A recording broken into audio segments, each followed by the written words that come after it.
Selamat datang kembali di channel Doyan Mistis. Walaupun nanti video ini akan berisik akan kendaraan, tapi percayalah, suara berisik ini tidak semengganggu suara berisik omongan tetangga Anda yang selalu menggibahi Anda ketika Anda tidak ada. Oke, kita langsung aja ke ceritanya. Kabut turun tebal di desa Ranupane malam itu. Jam menunjukkan pukul 21.45. Suhu udara 12 Celcius, namun terasa jauh lebih dingin. Suara anjing menggonggong di kejauhan, lalu mendadak berhenti, seolah ada sesuatu yang membungkam mereka. Rumah-rumah kayu berdiri rapat, lampu minyak bergoyang ditiup angin. Di tepi jalan tanah berdiri bangunan kecil, pos penagihan Ranupane. Dari dalam cahaya tungku berkelip dan seorang laki tua duduk sendirian. Wajahnya penuh keriput, rambut memutih, namun matanya tajam. Mata seorang yang sudah terlalu sering melihat pendaki pergi dan tak kembali. Namanya Mbah Darmo. Malam itu suara gaduh mendekat. 6 anak muda turun dari mobil membawa ransel besar dan tawa lepas. Mereka mahasiswa dari sebuah universitas. Rian ketua rombongan bersemangat dan keras kepala. Mira satu-satunya perempuan sensitif, sering merasa tidak enak. Yuda seorang ilmuwan muda, skeptis, suka menjelaskan fenomena ilmiah. Andi paling penakut, mudah panik. Bagas pendiam tapi tubuh paling kuat. Fahri suka bercanda ceplas-ceplos.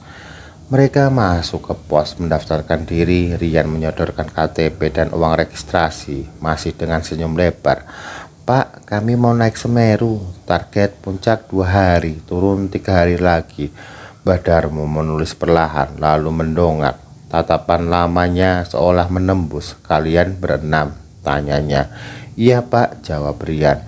Mbah Darmo mengangguk pelan, lalu dia berkata, ingat pesanku, Semeru bukan gunung sembarangan, banyak jalur terlarang di atas sana dan jangan sekali-sekali menuju Jonggring Saloko. Mereka saling melirik lalu tertawa. Fahri bersuara, ah mitos itu kan Pak, katanya, pasar setan kan, gak masuk akal. Mbah Darmo mencondongkan badan berbisik, bukan mitos, itu pintu. Sekali kalian salah langkah, kalian bukan lagi manusia yang akan kembali. Api tungku berderak seolah mengamini kata-katanya. Malam makin larut. Jam hampir pukul 23.00 ketika mereka mulai berjalan. Lampu headlamp menyorot jalan tanah yang menanjak melewati ladang kubis milik warga. Bau tanah basah bercampur aroma pupuk menyengat. Hutan cemara menyambut, pepohonan tinggi menjulang, batang-batang hitam bagai tiang penjara. Angin dingin meniup kabut ke arah mereka. Mira menoleh ke belakang. Sejenak ia merasa ada yang mengikuti, tapi tak terlihat. Hanya kabut yang bergerak pelan. Rian bersuara lantang. Ayo semangat, besok pagi kita sudah bisa lihat Danau Ranukumbolo. Mereka tertawa, tapi tawa itu cepat terhenti. Dari dalam hutan terdengar bunyi aneh. Ting ting ting ting. Suara logam dipukul pelan seperti gamelan. Semua berhenti. Yuda mencoba logis, mungkin suara ranting jatuh kena batu. Tapi Andi berbisik dengan suara gemetar. Kenapa aku dengarnya kayak musik? Suara itu berhenti tiba-tiba, keheningan menekan dada. Sekitar pukul 2 pagi mereka tiba di tepi danau. Kabut putih menggantung di permukaan air. Bulan pucat tercemin samar. Mereka terpesona. Danau Ranukumbolo di ketinggian 2400 mdpl tampak seperti surga. Tenda didirikan, api unggun dinyalakan, suara mie instan direbus menambah hangat suasana. Untuk sesaat mereka merasa aman, namun malam punya wajah lain. Mira terbangun sekitar pukul 3 pagi. Tenda bergetar pelan seperti dielus dari luar. Ia menahan napas mendengarkan bisikan lirih terdengar samar hampir menempel di telinganya. Pulanglah, pulanglah. Tangannya gemetar saat membuka sedikit resleting tenda. Kabut menutup danau, namun di balik kabut ia melihat sesuatu. Sosok hitam berdiri diam di tengah permukaan air. Siapa itu? Tinggi, kurus, wajahnya tak terlihat. Mira menutup mulut, menahan teriakan. Ia berkedip, sosok itu lenyap. Paginya, saat semua bangun, Bagas menemukan sesuatu di tanah. Jejak kaki basah mengitari tenda mereka. Jejak itu menuju ke danau, lalu berhenti di permukaan air. Semua terdiam. Suara burung pagi tak mampu mengusir dingin yang merambati tulang mereka. Kabut tipis belum sepenuhnya hilang ketika matahari muncul di balik punggung bukit. Cahaya oranye menimpa permukaan Ranukumbolo membuat air berkilau. Suara burung mulai terdengar, tapi entah mengapa suasana terasa hampa. Mira masih terpikir kejadian semalam. Sosok di danau itu seakan masih menatapnya. Namun ia memilih diam, tak ingin dianggap berhalusinasi. Sementara yang lain sibuk sarapan, Yuda mengeluarkan catatannya. Ia memang selalu membawa jurnal kecil mencatat suhu, arah angin, dan fenomena sekitar. Air danau ini suhunya rendah banget, sekitar 7 derajat. Kalau orang sampai tercebur, kemungkinan besar kena hipotermia dalam hitungan menit, katanya sambil menulis. Rian menyaut sambil tertawa. Santai aja yuk, nggak ada yang mau berenang kok. Tapi kalimat itu seakan menusuk Mira. Ia masih ingat jejak kaki basah itu. Setelah beres berkemas, mereka melanjutkan perjalanan. Jalur menanjak melewati tanjakan cinta, bukit panjang dengan tikungan melingkar yang terkenal di kalangan pendaki.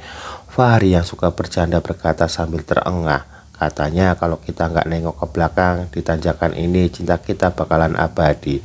Semua tertawa, tapi Mira tanpa sadar menoleh ke belakang dan ia menyesalinya. Di bawah Ranukumbolo tampak indah dengan kabut putih menggantung, tapi di tepi danau ia melihat sesuatu. Seseorang berdiri di sana, jauh tak mungkin ada manusia secepat itu karena mereka semua sedang mendaki. Sosok itu hanya berdiri menatap ke arah Mira. Ia buru-buru mengalihkan pandangan, jantungnya berdegup kencang. Siang menjelang, jalur mulai landai dan tibalah mereka di Oro-Oro Ombo. Hamparan luas terbentang sejauh mata memandang, bunga-bunga ungu menutupi padang, bergoyang ditiup angin. Pemandangan yang seharusnya indah itu malah terasa asing seperti lautan lain di dunia yang bukan milik manusia. Wow, kayak savana di Eropa, seru Andi kagum.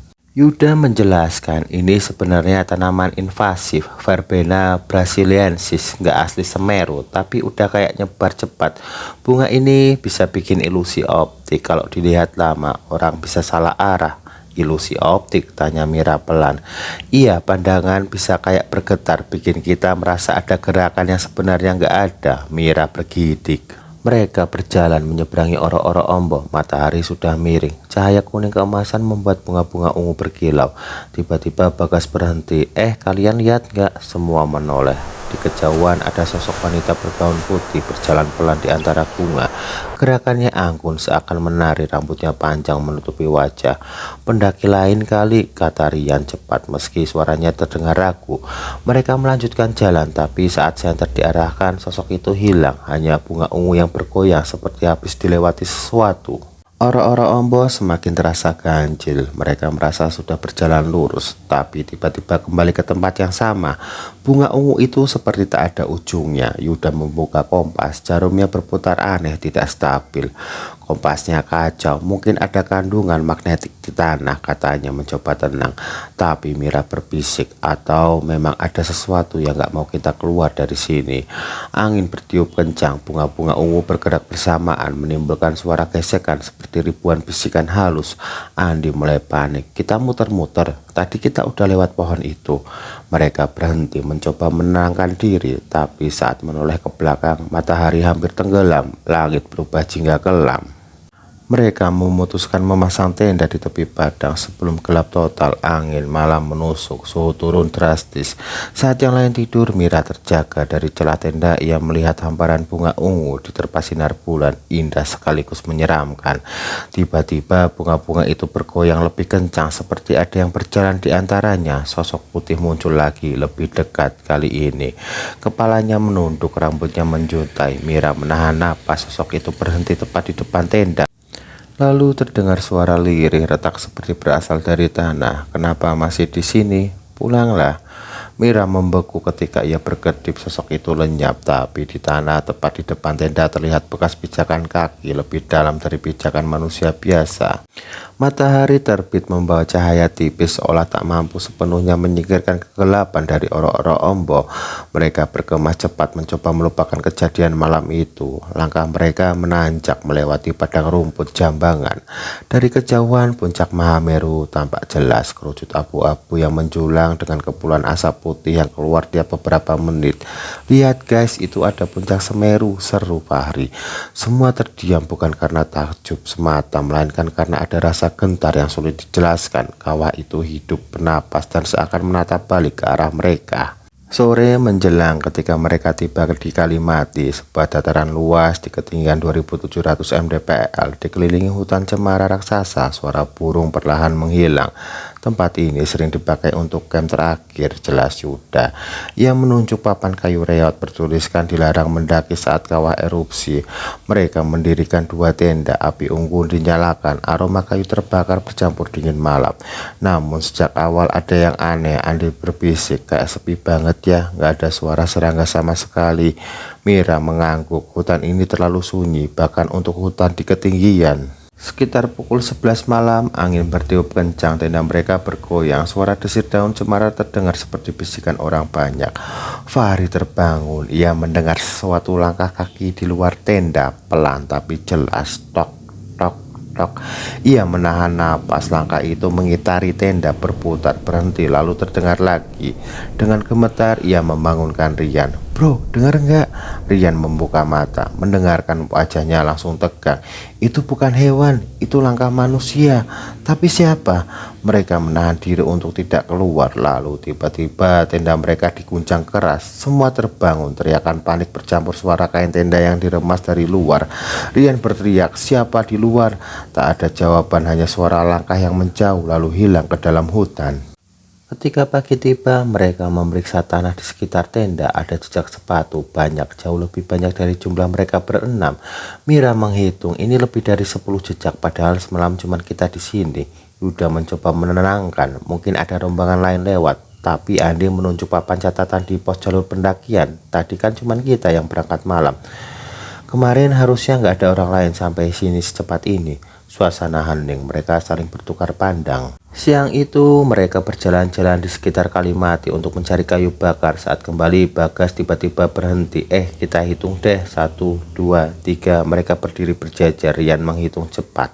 1, 2, 3, 4, 5, 6. Andi memotong dengan wajah pucat. Kenapa aku hitung jadi 7? Semua menoleh panik, tapi di depan mata hanya ada mereka berenam. Angin bertiup membuat pepohonan bergoyang pelan. Dari balik batang cemara seolah ada bayangan lain berdiri diam ikut menghitung mereka. Malam kedua lebih menyeramkan, suhu turun drastis sekitar 5 derajat Celcius. Api unggun padam tertiup angin. Di dalam tenda Mira bermimpi buruk. Ia melihat bayangan putih tinggi berjalan di antara pepohonan membawa obor diikuti barisan orang tak berwajah. Mereka melangkah tanpa suara menuju ke arah puncak. Ia terbangun dengan keringat dingin dan dari luar ia benar-benar melihat cahaya samar bergerak di antara hutan seperti obor, padahal tak ada pendaki lain di sana. Suara langkah itu datang lagi, kali ini lebih banyak, berlapis, berat, mengelilingi tenda mereka. Semakin lama semakin cepat. Tok, tok, tok, tok, tok, tok. Andi menangis ketakutan. Rian berusaha tenang tapi wajahnya pucat. Tiba-tiba salah satu tenda ditekan dari atas, seolah ada orang berdiri di atasnya. Suara kain merintih, tiang tenda hampir patah. Rian berteriak, jangan keluar, jangan ada yang keluar. Malam itu terasa tak berujung. Pagi tiba, semua tampak letih, wajah pucat, mata merah karena tak tidur. Saat mereka keluar, tanah di sekitar tenda penuh jejak kaki. Bukan hanya manusia, ada jejak besar panjang seperti telapak yang terlalu lebar untuk ukuran manusia normal. Yuda gemetar tapi tetap berusaha rasional. Mungkin efek ilusi, mungkin kita salah lihat. Namun Mira menatapnya tajam dengan suara bergetar. Kalau cuman ilusi, kenapa jumlah kita semalam 7 padahal kita cuma 6? Hening, tak ada jawaban. Pagi di Kalimati terasa dingin meski matahari sudah tinggi. Kabut menggantung rendah membuat cahaya matahari tak pernah benar-benar menembus tanah. Mereka bersiap menuju Arcopodo, pos terakhir sebelum puncak. Jalurnya menanjak melewati hutan Edelweiss yang rimbun. Katanya di Arcopodo ada 2 arca prajurit yang jaga di jalur puncak, ujar Fahri mencoba mencairkan suasana. Tapi banyak yang bilang kadang jumlahnya bisa berubah, 2 jadi 4 atau malah hilang sama sekali. Mira menoleh tajam, jangan sembarangan ngomong Riz, kita udah ngalamin yang aneh-aneh, jangan ditambah lagi. Mereka melanjutkan perjalanan. Suara langkah di tanah berpasir bergema. Anehnya selalu terasa lebih banyak dari jumlah mereka. Menjelang sore mereka tiba di sebuah area datar dipenuhi batu dan pepohonan yang mulai jarang. Itulah Arjopodo. Dua patung batu tua berdiri di sisi jalur, bentuknya samar dimakan waktu. Tingginya sekitar 1 meter, menyerupai sosok prajurit duduk bersila. Andi menelan ludah. Beneran ada, katanya ini penjaga Semeru. Yuda mengangguk pelan. Iya, banyak yang percaya mereka prajurit Majapahit yang dikutuk di sini. Makanya nama tempat ini Arjopodo atau Arca Kembar. Suasana hening, bahkan angin pun seolah enggan lewat. Di ketinggian 2900 mdpl, oksigen berkuras drastis, napas jadi berat, kepala terasa ringan, dan halusinasi mudah datang. Tapi malam itu apa yang mereka alami jauh lebih menyeramkan daripada sekedar halusinasi. Mereka memutuskan bermalam di Arjopodo. Tenda didirikan tak jauh dari Arja Batu. Sekitar tengah malam, angin berhembus keras dari dalam tenda. Mira mendengar suara langkah berat seperti sepatu bot menghantam tanah keras. Duk, duk, duk. Suara itu semakin dekat. Ia menyingkap sedikit kain tenda dan di luar di depan Arca melihat barisan sosok hitam tinggi. Mereka berdiri tegap seperti pasukan prajurit. Wajah tak terlihat, hanya bayangan. Mira menutup mulut menahan teriak saat ia menoleh ke dalam tenda. Andi tidak ada di tempat tidurnya. Panik semua terbangun. Andi, Rian berteriak keras. Mereka berlarian keluar menyorotkan senter, tapi hanya ada kabut tebal. Jejak kaki Andi terlihat jelas menuju ke Arca. Fahri berlari mengikuti, tapi mendadak berhenti kaku. Anjir, jejak kakinya berhenti di sini. Habis begitu saja. Mereka semua melihat jejak kaki Andi benar-benar hilang tepat di depan Arca Batu, seolah ia menghilang di telan tanah. Kabut semakin pekat. Dari arah pepohonan terdengar bisikan bahasa asing kuno seperti Jawa kuno yang dilafalkan cepat. Mira menutup telinganya, tapi bisikan itu tetap masuk ke kepalanya. Tambah satu, tambah satu. Rian menggenggam bahu Yuda. Bro, jangan bilang Andi udah jadi bagian dari mereka.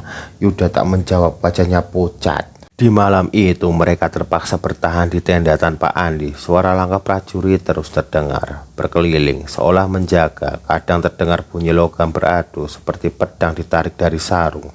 Fahri hampir gila, ia memukul-mukul telinga sendiri. Berhenti, berhenti, bisiknya.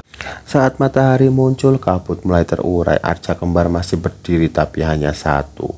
Mira terjatuh, terduduk. Tadi malam 2, sekarang cuma 1. Yuda menggenggam tanah, tubuh gemetaran. Jangan-jangan Arca satunya sudah jadi Andi. Mereka berenam, kini tinggal berlima, dan langkah menuju Mahameru baru saja dimulai. Sebelum lanjut di part 2, jangan lupa subscribe. Terima kasih udah nonton. Sampai jumpa lagi.